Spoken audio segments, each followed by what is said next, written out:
Його. Ще, отець Володимир приходить також. Раз, бачите, вже є. А вже наша потіха є, Боже, красота. Красота серед бігущих. Слава Буковині! І відстаючих. Окей, отже, ми вже це на інтернеті є, так що.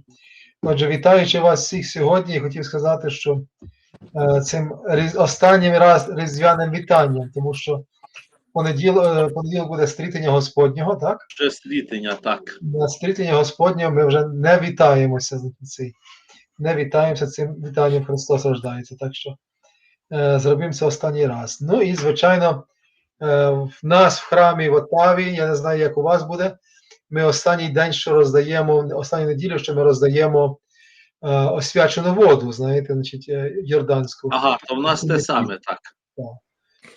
І таке от. Вже так. на 15-го забирається, бо посвячується стрітинська вода. Так, і свічки посвячуються, так. І свічки, і стрітинська вода, так. Ага. Ну, в нас цього року дуже багато залишилося ще йорданської води. Так що... І в нас досить є. Так що такі вони справи. Але ми її наливаємо в гальони і тримаємо, і цілий рік люди у нас просять, і ми даємо. Абсолютно. То так само і ми будемо робити цього року. У нас, звичайно, знаєте, йорданська вода, за тиждень після Йордану вже немає її. Ага. Тому що люди розбирають, знаєте, і ми освячуємо багато води, і, знаєте, люди приносять воду і так далі, і все одно люди розбираються, все, знаєте. А цього року наш же ж Онтаріо закрите, Оттава зачинена є до наступного четверга, тобто ми маємо далі карантин сидимо, строгий карантин, знаєте, значить, і ми аж до наступного четверга будемо на цьому карантині. А що у нас? А в нас далі від 8 години чи вже від 10? Я не знаю, як у вас. У нас curfew є після 8 години, не можна виходити, але так, щоб аж таке строге було, то нема такого строгого. Тільки що від 8 вечора до 6 ранку не можна ніде йти. Ага. Тільки якщо... Кажеться, комендантська година, кажуть. Якщо маєте песика, то можете виходити після 8 години. Якщо вам треба вийти після 8 години, я маю песика, я вам можу позичити, то ви можете вийти. Ага. Зрозуміло. А ви знаєте, як я дивився, як люди роблять? Йдуть після 8 години, тримають гарбічний мішок. Поліція побачила, і тої сирени, а він раз накрився на дорозі, мішок на себе і вже як гарбічний мішок при дорозі. Це так Флинстон. Ви чуєте отця Володимира добре, бо він мені якось слабо звучить. Добре чути його. Ви добре чуєте? Може це тому, що я в Монреалі. Добре. Отже, розпочнемо оці собраття. Вітаю отця Тараса, отця Ігоря, отця Володимира. Сьогодні, значить, на нашу таку традиційну п'ятничну зустріч. І почнемо з молитви тоді, добре? В ім'я Отця і Сина Святого Духа, амінь. В ім'я Отця і Сина Святого Духа, амінь. В ім'я Отця і Сина Святого Духа, амінь. Милосердний Боже, Отче, Господи, дай мені шукати всім серцем тільки того, що потребує від мене Твоя свята воля. У всякому ділі дай мені силу шукати перш усього сповнення святих Твоїх заповідей. Настав мене на Твою праведну путь і навчив усякій роботі не сходити з неї. Сотвори моє життя таким, щоб я міг робити все з волі Твоєї. Дай мені силу сповняти Твої святі заповіді. На всіх стежках життя мого підтримай мої слабі сили. Оборони від лукавої спокуси і поблагослови на все добре, чисте і святе, щоб і словами уст моїх, і всіма ділами моїми я прославляв святе ім'я Твоє, Отця і Сина, і Святого Духа, нині повсякчас, на віки віків. Амінь. Господи помилуй, Господи помилуй, Господи помилуй. Отче Ігоре, благослови. Христе Боже, благослови нашу зустріч, всіх тих, які нас слухатимуть, які даватимуть запити, поблагослови нас, щоб відповіді були хороші, щоб це було тобі на славу, а нам на спасіння.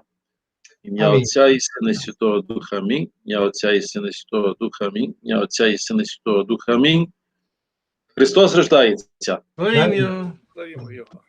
Отже, перед тим, як ми почнемо розмову, чи продовжимо розмову з минулого тижня, якраз розмова про вартість життя в православному розумінні цього всього. І як дасть Бог, можливо, ми зачепимо кількома словами і про питання, як ви знаєте, про те, що наш митрополит через стан здоров'я йде у відпустку, починаючи з липня місяця, то якраз про питання обрання нового митрополита в нашій церкві. Тому що такі запити прийшли, чи були, і було б цікаво побесідувати. For all of those who are watching from last week or new people that watching this week, all I wanted to say is that we are user-guided. Right? Volume. Anybody else notices the volume is not terribly good? Yes. So I'm really sorry about it. I'll try to yell, but internet is not that good either, So basically today we're going to be there is no volume. Oh, okay. Hit the volume button on the keypad. Well, the volume is in here. Good now. Oh, he says now it's good. Okay, all right. Бо тому що Джон тут у Саскатуні, і знаєте, то через заворухи, що тут є. То мороз, так. It's because of the cold, John. Не жалійся. Edmonton, it's fine. So basically, we're asking people to ask questions, and also not only to ask questions, but give us an indication which language do we use, so people, understand it. Якщо ви бажаєте чи українською, чи англійською мовою, дайте нам знати, щоб ми могли дійсно про це розмовляти в такій мові, що є зрозумілою для всіх. Отже, продовжимо нашу розмову з минулого тижня. І якраз минулого тижня ми розмовляли про те, про вартість життя у нашій вірі. Дійсно, що таке життя і так далі. І отже, Ігор, я хотів би, якщо можна, щоб ви знову ж таки почали цю розмову ще один раз, говорячи про те, про антропологію фактично, знаєте, християнську нашу чи православну антропологію, знаєте, про дійсно цінність і вартість життя в нашому розумінні, в православному розумінні цієї церкви. Основне є те, що ми вважаємо, церква вчить, що людина є створена на образ і подобу Божу. Образ Божий, вона народжується з ним, а подобу Божу вона набуває своїм поводженням, своїм життям, своїми намірами, вона стає подібною до Бога. Але образ Божий кожна людина це має. Отже, це означає, що кожна людина є надзвичайно цінна людина. Людей нецінних, неважливих нема. Кожна людина є дуже важлива людина. Навіть кажуть, якісь святі отці кажуть, що навіть якщо б тільки одна людина пропадала, то Христос все одно був би втілився, щоб ту людину спасти. А так він втілився для того, щоб увесь людський рід спасти. І це ще це додаткове дає значення людині, є те, що сам Бог став як ми. Так? Ісус Христос, друга особа Пресвятої Тройці, став людиною подібною до нас. Отже, це показує, що людина – це є надзвичайно цінна особа, цінна справа у Вселенні, в Божому творінні. Абсолютно, абсолютно. І фактично, значить, тому що ми створені за образом Божим, ми фактично є, ми у благодаті є те, що Господь може, ми можемо зрости у благодаті до того, що Господь є фактично по природі. Так? Я правильно говорю чи ні? Здається, що так воно читалося. І тому дуже... Це також означає, що коли ми грішимо, тобто робимо не те, що повинні, піддаємося пристрастям і так далі, ми не тільки грішимо проти Бога, але навіть проти власної природи. Нам не природно грішити. Природно ми повинні бути подібними до Бога, бо Він нас створив, щоб ми такими були. Отже ж, грішити, робити гріхи, говорити погано, говорити неправду, накидатися на когось, це є проти людської навіть природи. Воно тільки стало питоменним нам, тому через те, що прийшов гріх.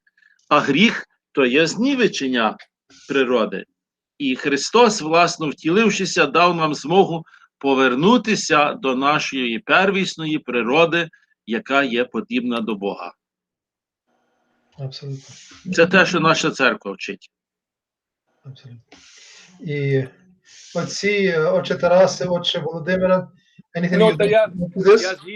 я згідний з цим Ігорем, що гріх зіпсув природу людини, гріх зіпсув, починаючи від Адама і Єви, гріх війшов в людину, і він зіпсув ту первопричинну, ту природу нашу через гріх.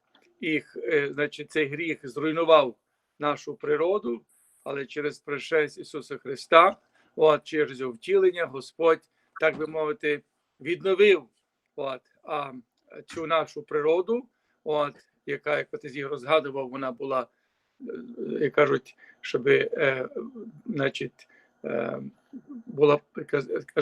вона була поранена гріхом, вона була зневічена гріхом, а Христос прийшов, щоб відновити, restore, як би сказати, відновити нашу цю природу своїм приходом, але при тому не забуваємо, що він залишив нам вибір.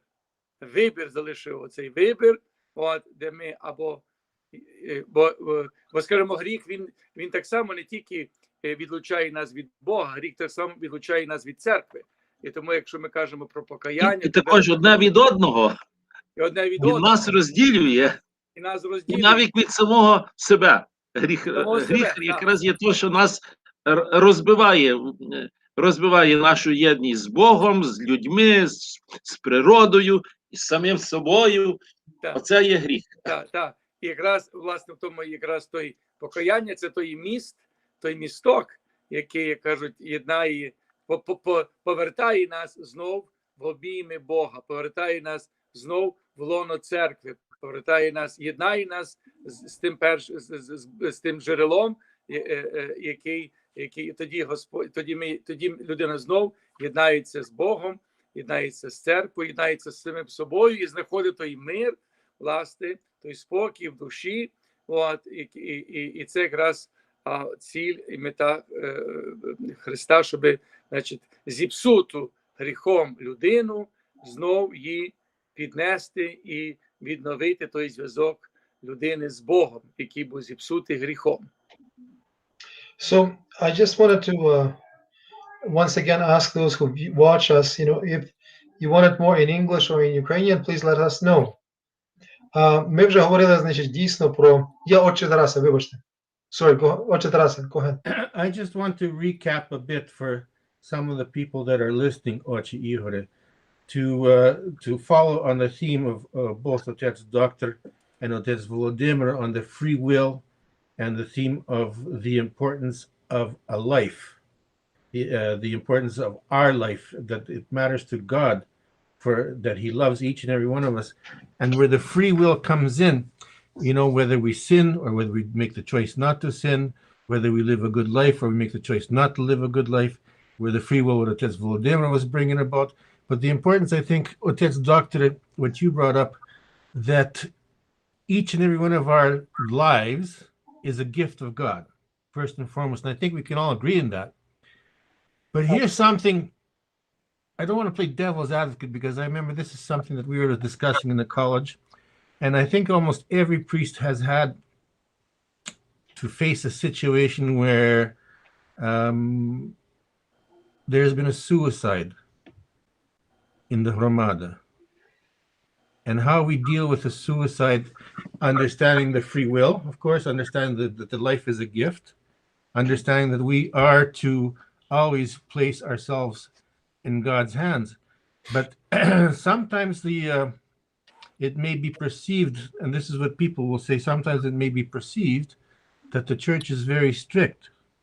The church is very strict, but at the same time, the church is compassionate.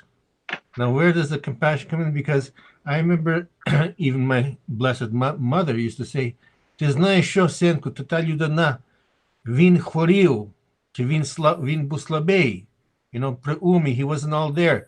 Not that, because there is no reason for a person who is in his right mind to do something so terrible. And that person perhaps needs special prayers.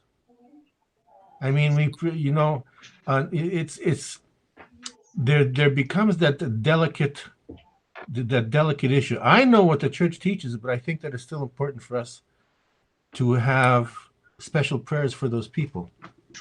I think that before we would talk about life, like we talked about gift of life, the second part I'd like to kind of just recapture from last week's conversation is not only gift of life, but end of life care and death. And those, then we'll just go and discuss a little bit more on the special circumstances that exists sometimes, and those circumstances would be, of course, the issue of suicide, physician-assisted suicide or euthanasia, which is a very, very now well discussed point, and one of those points, of course, is that. Okay, I wanted to ask you as a resident theologian, for that matter, about an Orthodox understanding of death, of course, like the rozumienia śmierci. Uh-huh. Well, death, as we understand it, is to be separated from God. That's what death is, right? Physical death, if we are in communion with God, in a very important sense, it's not death. That's why we believe in the communion of saints. We refer to our saints. We remember our ancestors and so on. We believe that there is through Christ, we have a communion with each other. That death cannot, physical death cannot break that. That is what death is. Physical death is the other thing that we believe. It's temporary, because we do believe that just as Jesus rose from the dead, he says, "I am the resurrection and the life. He who believes in me, though he die, yet shall he live." So we believe that physical death is also temporary, because there is going to be a general resurrection. We shall all be raised at the last day, and we shall live with God and with each other forever. So, strange as it may seem, we do not believe that physical death is a lasting phenomenon. That is according to the teaching of the church, according to what we know from our Lord Jesus Christ. At the same time, physical death is a very painful reality, and our funeral services are specially organized and written to give us the opportunity to mourn that this terrible thing, which should not be, has come, and a person who is alive and able to speak with us, communicate with us, eat with us, no longer can do that. So, and it's a terrible and sad reality. And yet, paradoxically, even though that is the case, we also very much believe that the bond is not broken. Well, of course, of course, that when we talk about death, the saints of the church talk about the death is a mercy, right, to us. I think the point of Taras, he just want to connect, the free will, because Father Ihor brought the very important, in life is very important, very unique in each of us, but how I just trying to understand the question of Father Taras. What he trying to say is, if the life is unique, is very important, and we have a free will, sometimes we kind of how the person committed suicide seems to be for that people, the life is not important. I'm correct, Father. That's what I'm trying to say. So the free will we can use either like the good, for the good or for the bad. But we're talking about the life, and seems to be like your life is very important, and those people who kind of, trying to take, life that God give it to us, is very important. But some people, they said, okay, I can, end it up my life, I can, commit suicide. I don't want to. So basically, that's, as I understand, like that the person who doing this, seems to be that that mind is not well, because the person is. Again, I think that we are just kind of like trying to jump ahead of the topic, but so right now we're talking about the fact that, so what is death in our Orthodox understanding, and I wanted to say that your father's making a really good point in there. I just wanted to reiterate that I think in Orthodox understanding, death is the mercy because it stops suffering, right? And another thing is that when we look at the scripture, the scriptural reading, we know that it is our normal reaction, to be crying and to be sad when somebody leaves dies and leaves a part of our life. Even Christ himself, remember when John the Baptist had been killed, right? Even Jesus Christ himself had tears in his eyes. John the Baptist, Lazarus. And it's written in the Bible, in the Gospel book, So again, the mourning is a normal process of that, So of somebody who's passed away from us. I wanted to kind of, I put together some kind of sequence, and I'm trying to follow it. I'm sorry, I'm not trying to impose, No, it's okay, Father. It's okay. Be positional or anything like that, So, so the next part are those extraordinary circumstances surrounding death, So. Just before that, Yeah. Could I ask Otets Ihor, Otets Doctor, because I think all of us in our lives as priests, a young person passing, falling asleep in the Lord, be it tragic or be it from some kind of sickness like cancer. And when I'm saying a young person, I'm saying a child, like 14, 15, 16 years old or whatever, as compared to, our parents who lived 80 plus years or 90 plus years. You do feel sorry. You do feel these emotions. We all feel emotions when someone dies. But I think it even tugs harder at us when it's a person who hasn't even had a chance to experience life. Yes.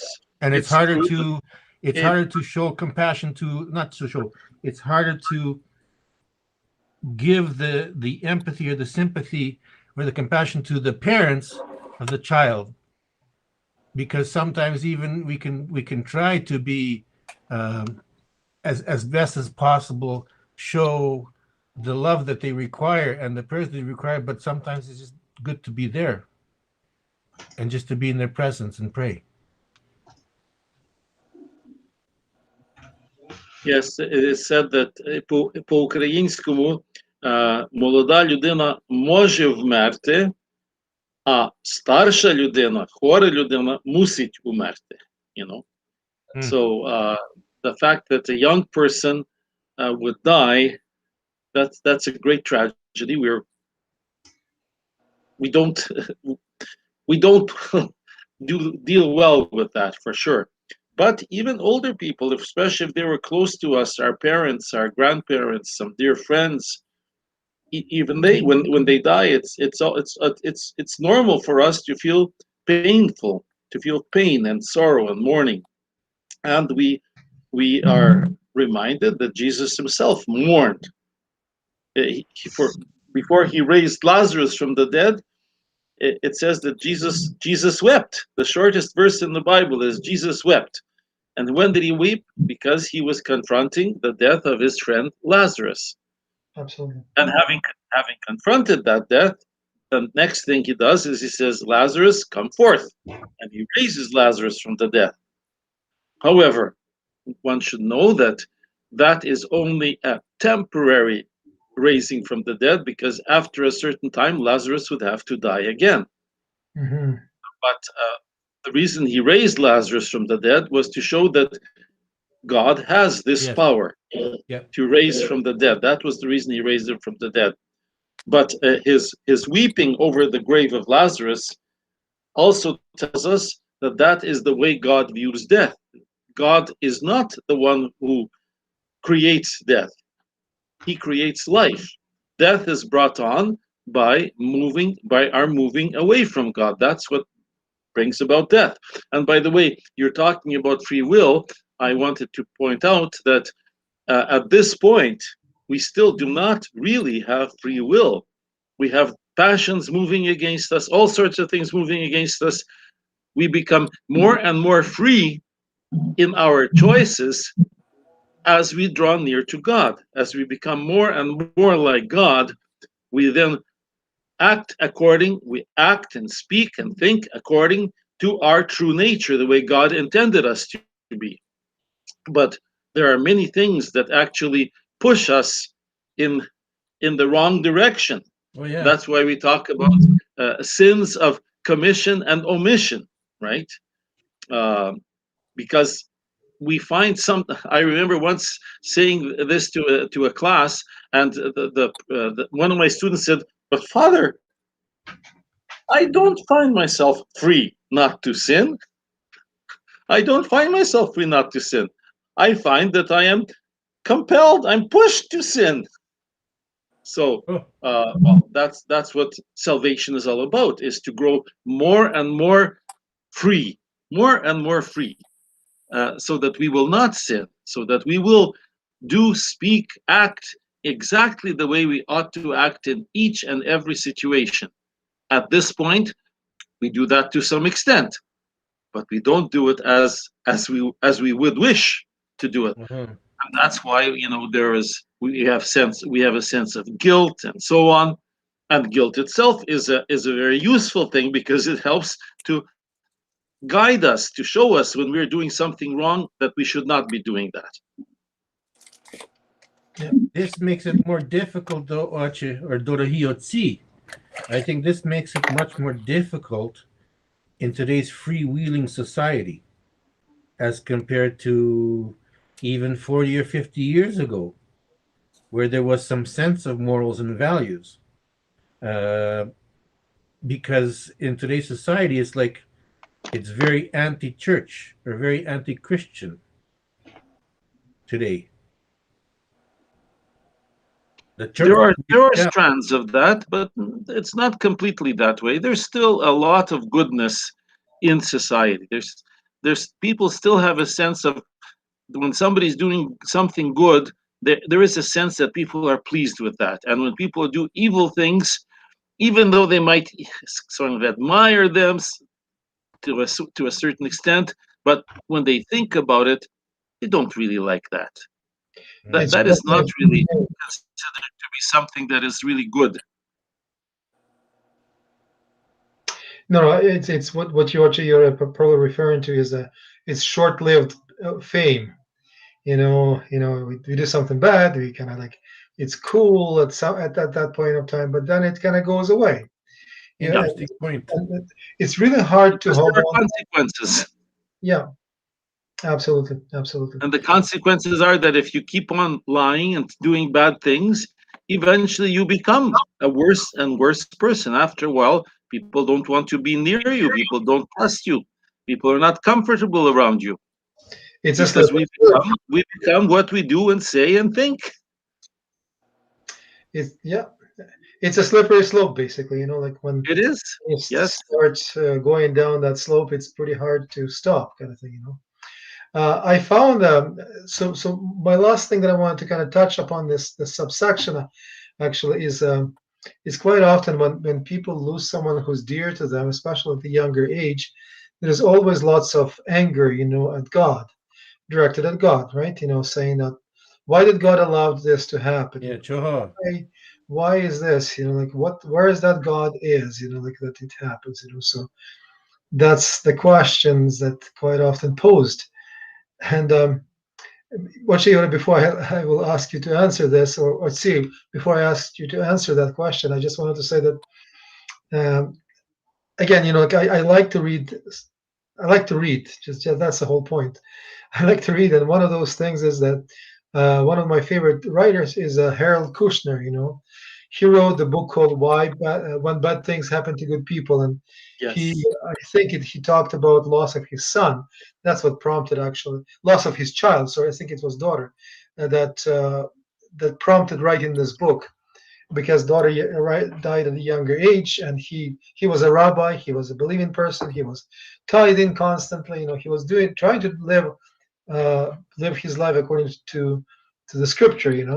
And all of a sudden, the God takes away his child. He says, so it was his kind of his internal healing book. As he was healing, he was trying to find the path out of it. He wrote this book. So one of his phrases there, he says, very short phrase, but a very interesting phrase.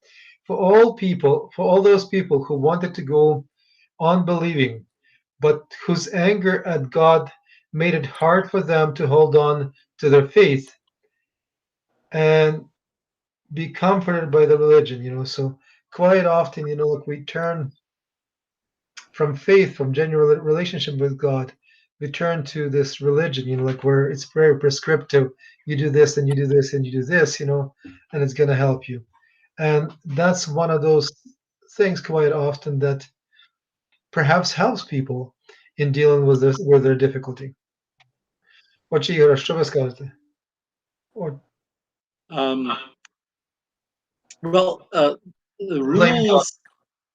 rules and directions as to how we should live and act, they're very important guidelines to having a good relationship, right? We can't simply go by our feelings. It's important to have a set of rules, and of course, for us, we have the Ten Commandments, and then there are other commandments. And in Jewish culture, of course, there's very many rules to guide their directions and all that. And although we might think that means that it takes away their freedom, actually, the way they see it is that it actually is a good way to give them freedom, because then they know what sort of things that they should do and won't or shouldn't do in order to live a life which is good, valuable, pleasing, rewarding, and so on. So they go by rules. For us, for Christians, the main we are guided by this main rule of you shall love the Lord your God with all your heart, with all your mind, with all your soul, and you shall love your neighbor as yourself. And the feeling is, the guidance there is, if I would like something to be done to me in a certain way, that is the way I should do it to other people. If I would like people to speak to me in a certain way, this is the way I should speak to them, and so on. So it seems to be a very good approach, even though it's not spelled out in all sorts of legal terms. You see? Absolutely. And like as we approach the Sunday of Zacchaeus this Sunday, Zacchaeus also, had demonstrated that love by saying that, Lord, come to my house and I'll pay fourfold, to people who I cheated, who I took it wrong and stuff. By the way, Richard, you had mentioned Jewish laws, there are many of them. Actually, somebody had counted them, depending on different counts. There's either 613 or 612 mitzvahs. Yes, that's in the Old Testament. That's the number of commandments, of things that what we are told that we should do. I think it's something like 630 or something. I don't remember the exact number, but it's certainly over 600. 613. 613. Okay, there it is. Because we had a Bible studies and we invited Rabbi to be a guest speaker there, and when he came, he says, no, it's 613. Some he said, some believe that it's 612, but it's 613. So it was good, good stuff. He would know. Yes, yeah. And let's see, just wanted to say that, to touch upon this topic, quite often we blame God for misfortunes and special tragedies when somebody close to us comes to our is gone, either in tragic accident or cancer, as Taras mentioned, or any other disease. There's lots of anger at God. Like, why did God allow this? So how would we answer this? Like, why does God allow the evil? It seems to me that my father had this kind of an existential situation when my mother died in 1954. She was still quite young, and she left two children who were quite young. I was 7, my younger sister was 5, and he was really troubled by how could this happen. Besides that, he also knew that she was a very good person, a very pious person, a person who prayed. As a matter of fact, she helped him to come to faith, because there was a time when he was young when he had lost faith, and through my mother he came to be a believer. So to him it was a big tragedy, and the answer that he found, she had a Bible, and she would read the Bible. He decided, okay, so he'll look in the Bible to see if he can find some answers. So he started reading the Bible, and he said this is the message that he got. He said that in this world, a good person is not necessarily going to escape tragedy and troubles, because he said Jesus was the best person that has ever lived in this world, and he did not escape tragedy and troubles. He himself died upon the cross. So if that happened to Jesus, who was a perfect human being, it is understandable that we who are not perfect will experience tragedies and trials and tribulations. And so this was the way that was answered to him. And let's see, do you want to add anything, Taras, Vladimir? I think it was very well said. Father Vladimir is meditating. Yeah, слухаю. And also it's good example, from Eov, just when he suffered. Ah, yes. And it's written in the Bible, in the Old Testament. That's right. But he was going through a very difficult time. He lost everything and so on. And David wants to, to say, okay, see, make a complaining, like, to God, see what he did for you, Yes. What was his answer? So it was pious person, побожний чоловік, був дуже віруючий і тому подібне. І він мусив переходити через таке випробування, але він все казав, Бог дав, Бог може забрати, і Бог може назад мені повернути. От. І це було випробування його віри. Але з іншої сторони, часом ми не знаємо до кінця, це часом таке риторичне питання, why? Because ми не можемо знати до кінця промислу Божого, чому Господь дозволяє, так би сказати, праведним чи побожним людям страждати. Коли ми дивимося там, дивися, він такий, сякий, там, розумієте, такий грішник, так далі, а в нього все окей, він собі, розумієш, а тут людина така побожна, до церкви ходить, і дивися, розумієте, він страждає, хворобу має, там, чи ще щось тому подібне. От. Ну, треба, може підійти, що звичайно, що саме Бог, можливо, попускає певні випробування хвороби, ті, які, можливо, ще, не мають того, чи, як сказати, вважаються, що вони, Господь не бажає грішника смерті, кличе до покаяння, і він чекає до останньої хвилини, коли, можливо, та людина, яка відійшла від Бога, все ж таки Бог працює над тим, щоб повернути і спасти ту людину. І тому часом, можливо, він бачить, що ця людина, можливо, вже й готова, щоб йти до нього. А інші, можливо, ще Господь чекає їхнє покаяння і навернення. Може, так само і в тому, як сказано, є якась логічна відповідь в тому. Ну так. Так, це дуже гарне таке, знаєте, пієтичне, напевно, що пояснення цього питання. As we kind of moving along, now I wanted to kind of just touch upon, and we touched upon a topic quite a bit last time. It was a topic of when somebody takes away their own lives, and we had a really good conversation about it last time. But the last thing that we haven't talked about during the last week's conversation was is issue of euthanasia. And the reason, as you can probably see, that I'm kind of just pushing towards it because there's a really good conversations, and the Ottawa Citizen had an article about this, and how it is a right of a person to take his or her own life, the euthanasia, because life is considered as a, I don't know, almost as a property, right? So it's my stuff, and I do whatever I wanted to do, kind of thing, So, and the word euthanasia, by the way, I think, let's see if I'm incorrect. Please correct me. I think the word euthanasia comes from the Greek word which is good, right? Mm-hmm. Anados, death, which is good death, basically translated. Euthanasia That's means what it means. Good death. Good death, and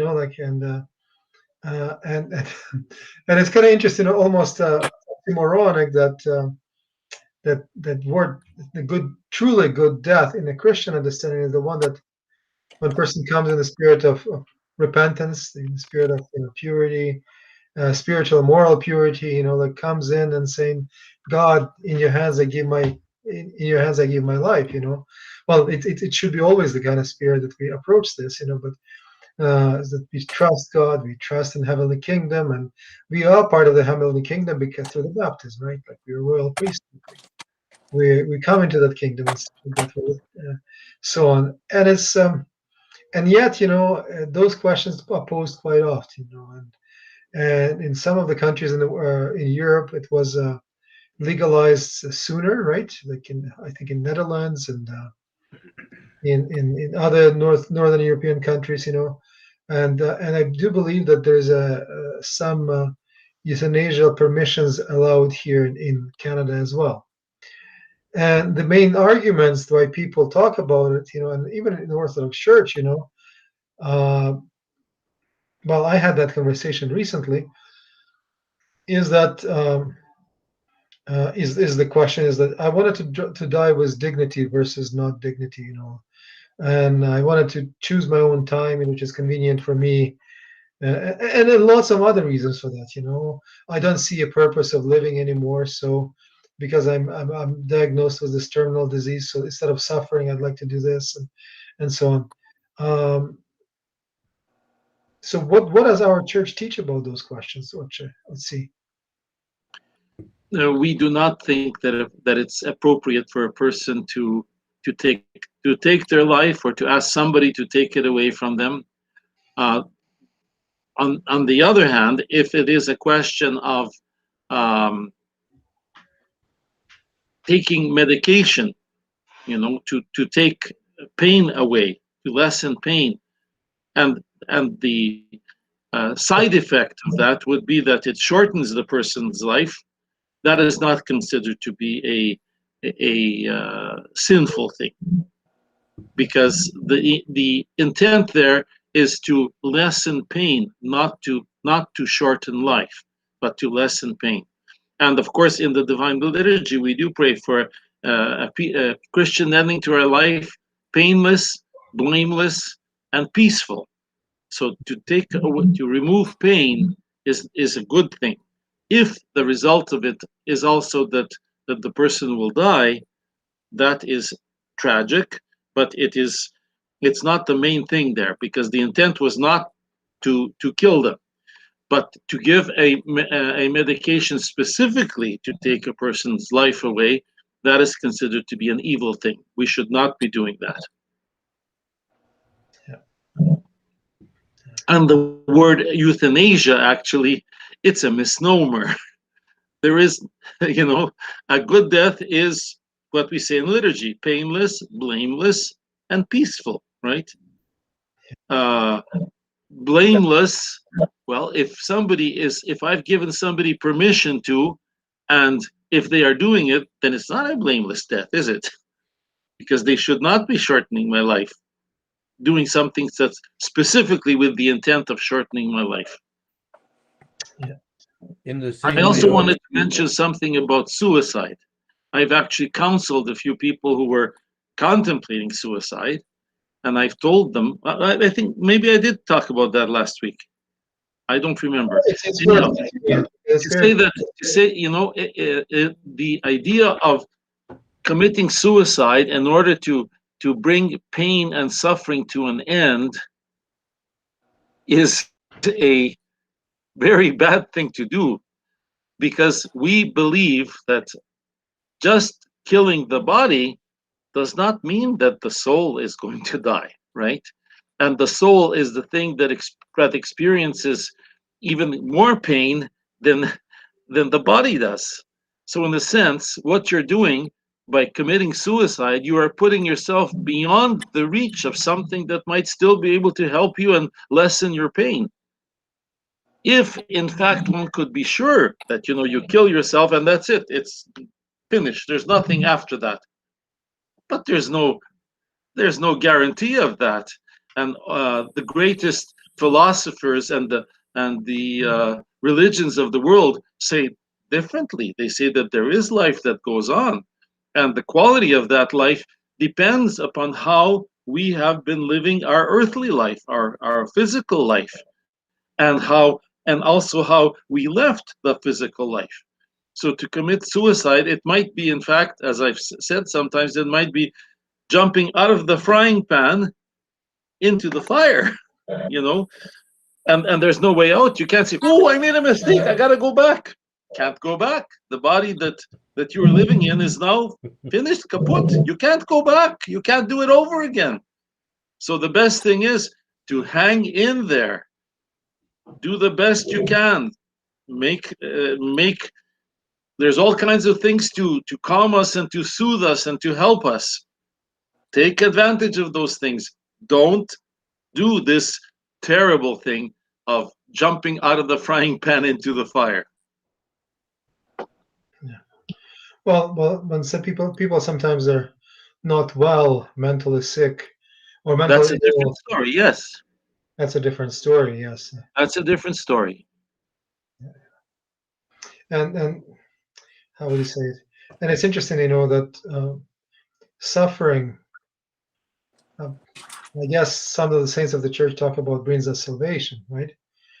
You know, this, and lots of people had endured before death lots of sufferings. You know, like I know that my late mom had like a cancer. It succumbed, took her over her lungs, and last days of her life, the last minutes of her life were very difficult because she could not breathe without machine. And when they were trying to insert the machine, her heart gave up. You know, so in itself, you know, like it's but that suffering could be either condemning or redemptive, right? Yes. And so There might be things that are being worked out in that suffering, which are important for you to go through in preparation for your eternal life. So yeah. So I think I told you it's see that, you know, I asked my mom for forgiveness on Tuesday. On Friday, just last Friday, she told me that she said to me that she forgives me. And for me, it was like probably the biggest gift of it all. You know, like I felt very. I'm realizing that I felt it all like very much lighter. You know, it was not. Loss is always difficult, you know, but it was not a difficult loss kind of thing. You know, I just felt my mom's forgiveness and presence at all times, kind of thing. You know, so that was very good. I also wanted to mention that, you know, since we talk about this, it's quite often there's a big challenge, you know, and a big challenge of faith actually to accept church life, you know, church disciplines, and for our as part of our for a need for our salvation. You know, so church has rights. You know, church is with us before birth, in birth, through baptism, all through the life, in death, and after death. You know, like so that's the beauty of it. You know, and it's quite often it's hard to comprehend or understand even for myself. You know, like it's hard for this, but it's very comforting to know about it. You know, like it's a very comforting thought to say that church is with us at all times of our life, even when we do not know this. That's why the church is called our mother. Yeah. It brings us into the world. It guides us and nourishes us throughout our life. And then when it's time for us to go, it puts us to bed, waiting for the resurrection. True. So true. Yeah. So that the I think that this is a time to maybe people have some questions. Sorry, and we talked all this time. Is there any questions from the audience? Please type them in. It's a little bit too late to talk about the election of the new metropolitan because we're almost at the end of our conversation. We have 10 minutes left. Next Friday. Next Friday would be a good opportunity. I also know that that's Ihor is. There's lots of things that you can talk about life. There's lots of things we can talk about sanctity of life and value of life. And there's lots of stories for that matter, And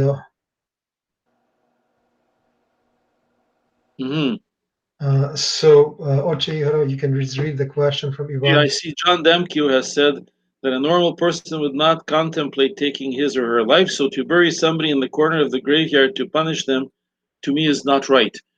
And you should realize that that is not the main reason why we bury them there, to punish them. The reason that that is done, but most of the time that's not done anymore, but it used to be done that way. It was not so much to punish them as it was to be a warning to people that don't do this. This is not the way to go. This is put basically, by doing this, you're putting yourself on the outside outskirts. Do your best to suffer through the thing you're going through, because this is not what you should do. It was to discourage suicide. You know that there are cultures, for example, Japanese culture, where suicide, harakiri, is considered to be a very honorable thing to do. When things are very bad, well, there's a special ritual that you go through, and then you have this special sword, and I won't go through describing what it is, but it's considered to be a very noble thing to do. This is the exact opposite from in Christianity. We feel that this is not a noble thing to do. The noble thing is to accept, well, first of all, to assuage pain as much as possible, not to welcome it, but if it comes, to live with it, to learn from it, to help other people with it, and so on, and to go through with it patiently and trustingly. Among other things, what it does is it is an encouragement to other people, because everybody's going to have to go through pain.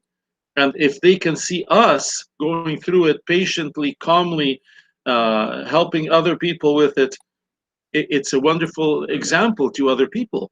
Absolutely. By the way, I wanted to come back to the same example. Let's see that you made last week is that in the Bible, I think there's only one place in the New Testament that talks about suicide, right? And it's a Judas, right? It's Judas Iscariot. There is also Samson. Oh yes. Samson, he pulls down the building, the pillars of the building on himself, but the main thing is not that he wants to commit suicide, but that he wants to overpower these oppressive people who have been oppressing his people. He pulls down the pillars, and the house falls down on them and on him. And he's considered to be one of the judges of Israel as a result. Yeah, but that's not the main thing was not that he wanted to die. It was that he wanted to gain liberation for his people.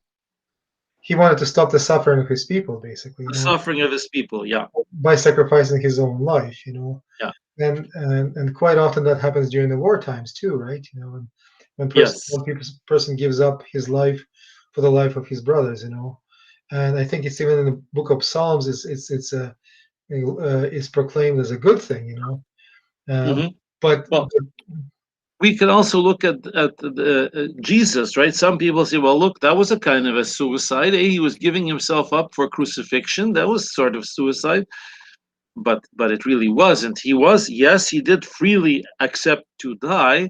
But you'll also notice that when he was preparing for it, when he was praying in the Garden of Gethsemane, suffered, he wept, he said, if it's possible, let this pass away from me. He was not saying, yes, it's a good thing to die. Oh, yes, bring it on. I need to die. No. He wasn't some kind of possible, if it's possible, take this away from me, but not as I will, but as you will. Yeah, Ocha, but this is probably the most perfect example of this totally the opposite thing that happened, right? Christ in himself, suffers, is nailed to the cross, and then suffers for the people, and God's will is done. And then Judas Iscariot cannot believe, because of his pride, cannot believe in mercy of God, did not forgive himself for the action. That's right. And he takes his own life because he takes his own life because he doesn't believe in God's mercy. That's right. Doesn't want to accept it. It's inverted pride that he has. But there is a question here by John. Yuri Chuk says, does our church allow a proper funeral for a suicide victim? And I would say that nowadays, because of the fact that we understand about the psychology of what constitutes suicide, usually services for suicide victims are almost the same as they would be for other people. That's by economia. It's first of all because we understand better now what the psychology is of that, and secondly because we understand the pain that the family goes through, and we want to do whatever we can to help the family through it.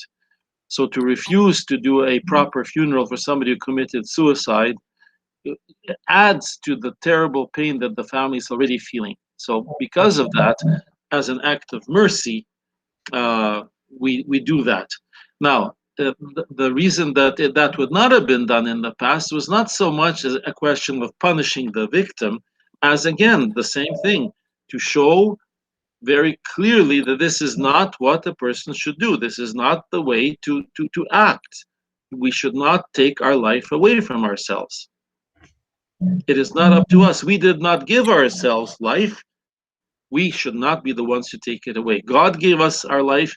God should be the one that says, okay, now it's enough, you can come home. Mm-hmm. Absolutely. Absolutely. Отці, отче Тараса, отче Володимира.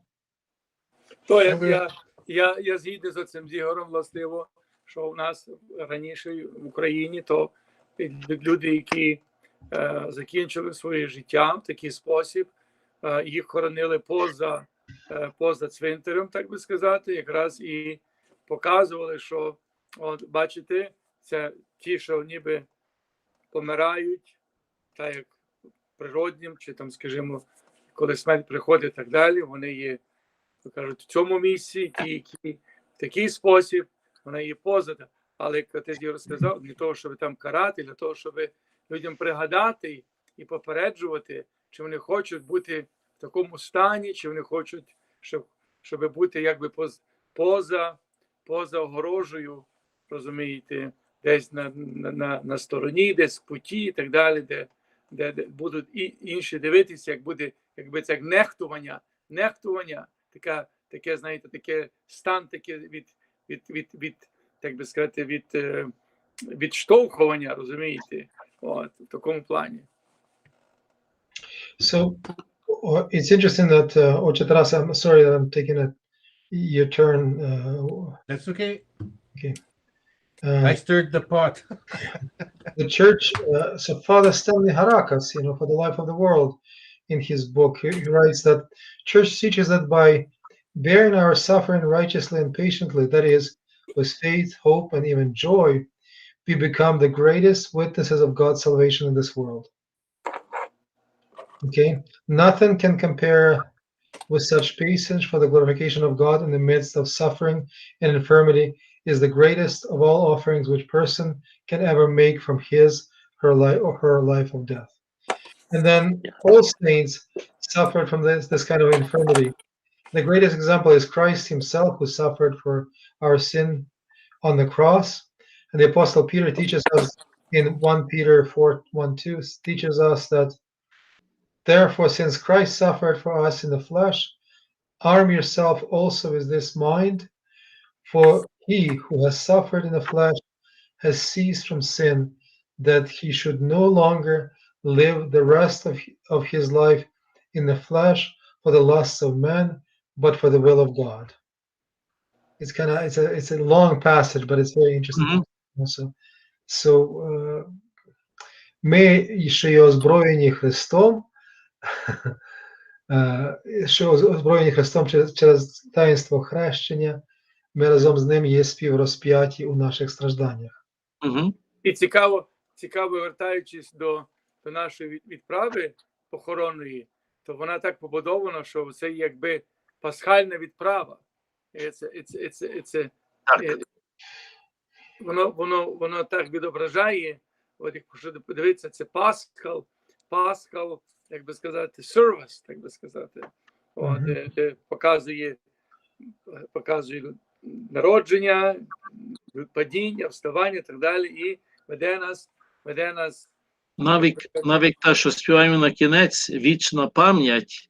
Вічна пам'ять це не означає, що ця людина пропала і зникла. Вічна пам'ять, значить, вона далі є, бо Бог її вічно пам'ятає. А якщо Бог її вічно пам'ятає, вона далі реально далі живе. Так, що ми кажемо, вічна пам'ять. Бозі вона реально далі живе. Бог її не забуває ніколи. Щоб Бог тримав цю людину в своїй пам'яті, вічна пам'ять. Так. Абсолютно. Отже, Тарасе. I would like to reiterate that the beauty of tonight's discussion is that we all realize, and I think it's important, and the way that this doctor has explained it, that our life is a true gift from God. It is not ours to do it as we see fit, because we are God's children.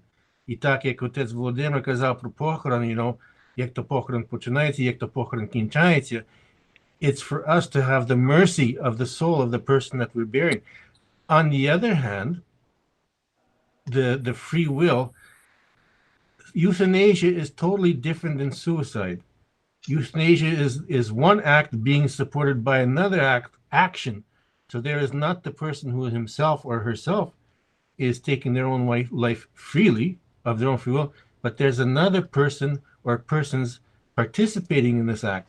And this is why the church does take a strong stand against it. But I think in suicide, what nice for everybody to understand is that church is compassionate, like Otez Doctor said, to help these people, because it's not only the people that are going to be suffering that took their own lives, but it's the families that are going to be suffering because they don't think what is going to happen to their spouse, or they don't think what is going to happen to their children if they have children that they're going to leave behind, because these people are damaged also mentally.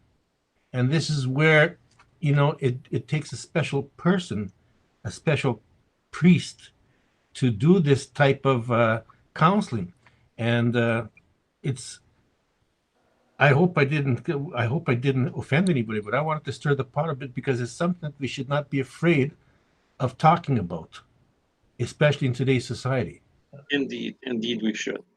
So it's I don't know who's watching right now or not watching, but I just wanted to say that we had a really difficult conversation over the last couple of weeks with some people, about this topic, and I hope that that person is watching right now to kind of hear what the Orthodox teaching on that is. That we are, even though the life might seem unbearable and difficult, we're called to co-suffer with Christ and carry our cross. Yes. Till the end, So there's lots of different resources. We have to re-examine our own life, our consciousness. We have to humble ourselves to accept some of the things in life that might seem as difficult, but we need to persevere and go on. Again, if I could just for a minute before, I don't want to go too long, but a lot of these emotions, I never thought of suicide, but a lot of these emotions, when I was 2 years ago diagnosed with cancer, for the first month, it was just like, I was like a top, my mind. What is my wife going to do? What are my children are going to do? How am I going to get them ready? I wasn't thinking of killing myself, but I was thinking of how am I going to last, whether it's going to be 2 weeks or 2 months, because you never know when she gets cancer. Але слава Богу, з молитвами with all the Thank people. God. I'm happy because I'm clean. That doesn't mean that I'm not going to, stop dealing with emotions. And now I can understand what people go through and the difficult times that they go through. And until a person, deals with it, I would like to think that I'm maybe just a little bit chut better as a priest, because I'll be able to give that same compassion that I was looking for in the first month. And you have to put your faith and your trust in God.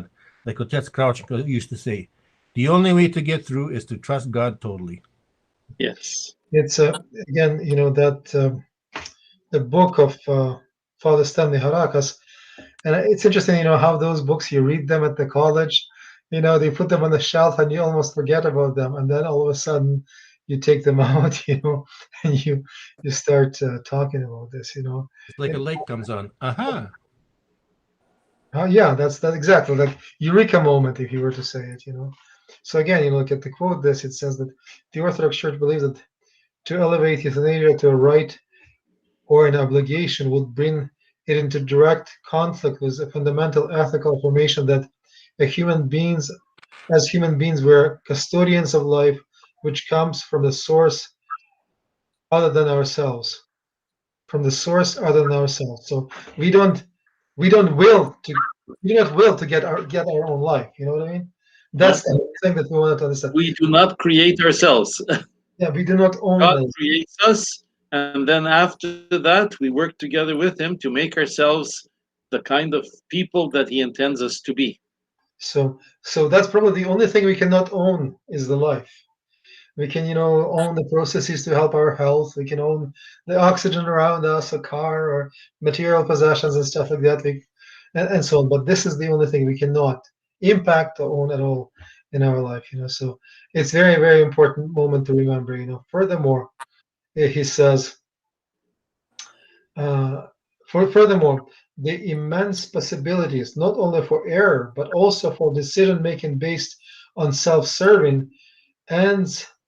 Serving ends, which may disregard the fundamental principle of the sanctity of human life, argue against euthanasia. So it's self-serving. It's not ours to.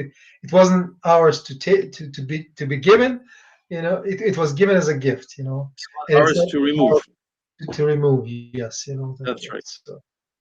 Таке вам добре. Отці, я вам щиро дякую за сьогоднішню гарну бесіду.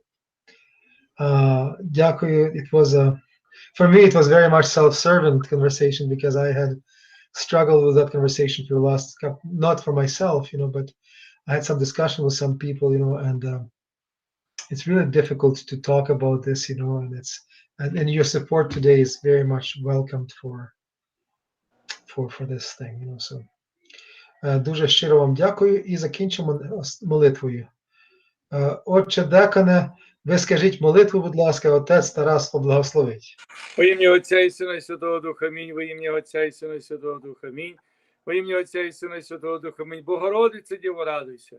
Обрадована є Марія, Господь з тобою. Благословена ти між жінами, і благословен плід утроби твоєї, бо ти породила Спаса Христа і Збавителя душам нашим. Слава Отцю і Сину і Святому Духові, нині і повсякчас на віки вічними. Господи, помилуй, Господи, помилуй, Господи, помилуй. Отче Тарасе, Саскатуну благослови. Heavenly Father, we gather tonight to discuss, to learn, to educate, and to promote our faith. And we thank you for bringing us together. We thank you for the grace that you have bestowed upon us to share our wisdom with our flock. We do this in your name. В ім'я Отця і Сина і Святого Духа, амінь. В ім'я Отця і Сина і Святого Духа, the Father, the Son, and the Holy Spirit. Слава Ісусу Христу! Слава навіки! З великим праздником у понеділок. Отець Тарас Саскатунський тепер ми маємо. Отець Тарас Саскатунський. Моліться, щоб півник напився у понеділок, щоб бик міг що їсти у травні. Окей.